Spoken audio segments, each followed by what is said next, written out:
కాబుట్టింది ధరణి మురిసింది రాజులకు రాజు వచ్చాడనింది ఆకాశంలోన వెలుగే నింపింది శ్రీ యేసు పుట్టాడని ఈ బాలుడే తండ్రి పరిశుద్ధాత్మలతో కలిసిన త్రియేక దేవుడని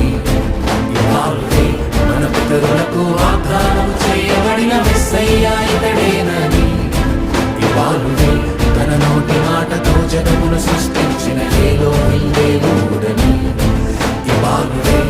నిన్న నేడు నిరంతరము ఉండువాడని శకమే ముగిసే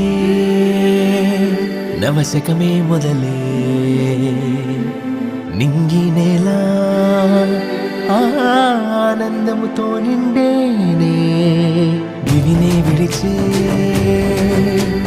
పరమాత్ముడే